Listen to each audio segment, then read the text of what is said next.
Assalamualaikum and salam sejahtera. My name is Abdul Hakim and now I am going to tell you about the introduction of PID. So, what is PID? PID controller is the components to determine the time response of a continuous action controller. So, what is P and I and D? So, P stands for proportional component while I for integral component and D is for derivative component. Okay, now the first one, the proportional component. The proportional components depends only on the difference between the set point and the process variable. The difference is referred as the term error. The error term. The proportional gain determines the ratio of output response to the error signal. For example, if the error term has a magnitude of 10, the proportional gain of 5 will produce a proportional response of 50. 3. Okay, now for the second one, I, the integral component. The integral component sums the error term over time. The result is that even a small error term will cause the integral component to increase slowly.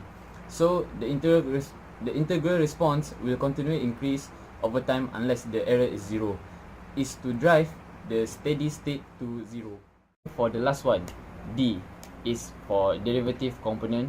The derivative component causes the output to decrease if the process variable is increasing proportionally.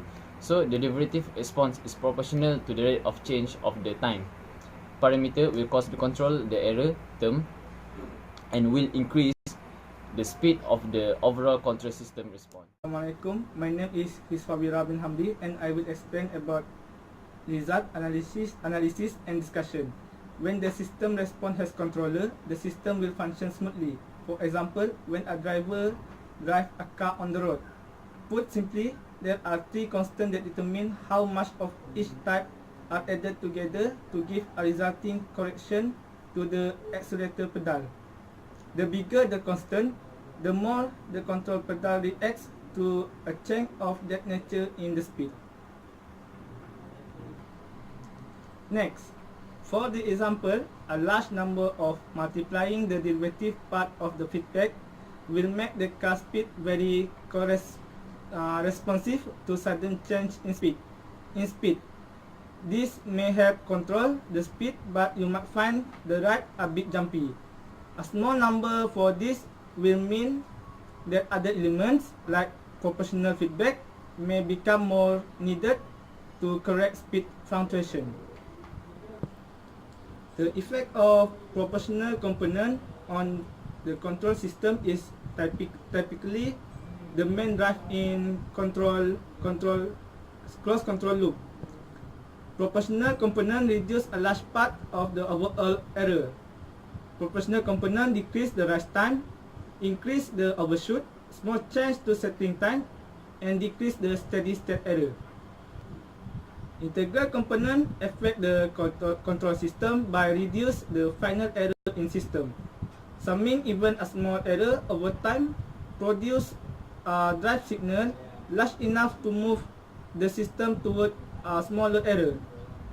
The effect of integral component to control system is increase the rise time, decrease the overshoot, increase the setting time, and eliminate steady state error.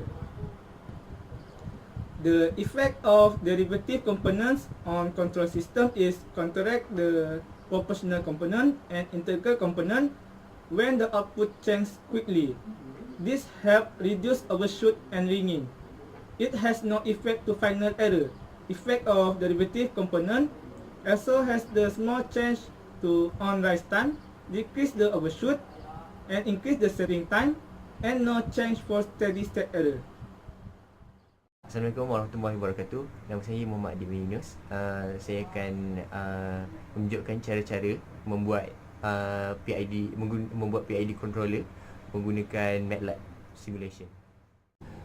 Mula sekali untuk masukkan part yang untuk dicantumkan ialah kita pilih di sini, pilih Simulink library browser, dan kita pilihlah untuk PID controller. Kita akan tekan continuous dan pilih PID controller. Kemudian selepas kita menyambungkan ke semua PID controller, semua komponen, kita perlu laraskan PID controller di sini. Saya gunakan 4 controller di sini. Controller yang pertama, untuk selaraskan, tekan controller dan pilih controller mana yang anda mahukan.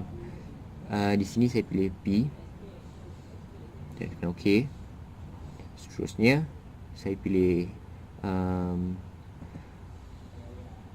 PID controller I, dan seterusnya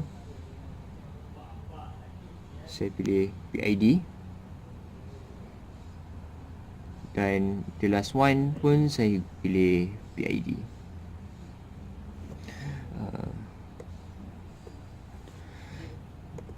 Untuk keempat-empat PID ni, yang hanya perlu diselaraskan hanyalah PID controller yang paling bawah di sini. PID hanya di bahagian sini saja yang kita laraskan nilai P, I dan D. Jika anda boleh lihat, saya dah selaraskan nilai PID saya di sini, P, I dan D mengikut cita rasa. Seterusnya, pada blok parameter, kita akan letakkan persamaan untuk graf yang akan dikeluarkan nanti, di mana persamaan saya 1 per 0.8S kuasa 2 tambah 2S, dan C ini ialah 200. Okay.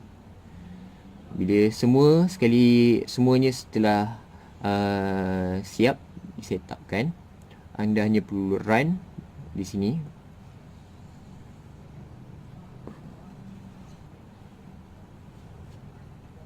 Okay. Dan kemudian untuk melihat graf daripada hasil controller, anda hanya perlu tekan di sini. Klik je. Okay.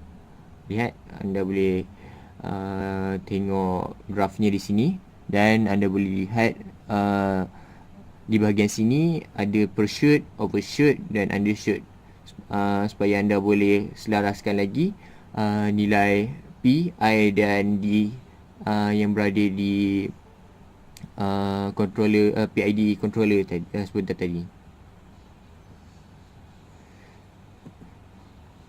Untuk nilai undershoot, anda sepatutnya tidak melebihi 5%.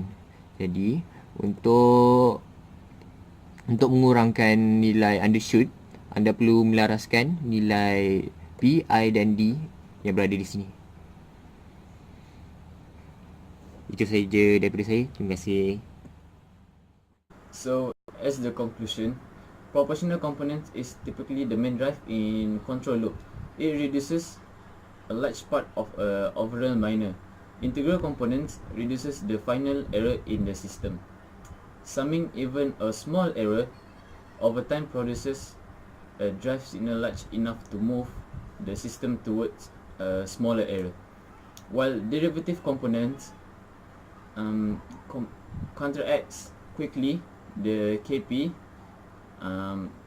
proportional components, and KI, integral components, in terms when the output change quickly. This helps reduce overshoot and ringing. It has no effect on final error. So that's all from my team. Thank you.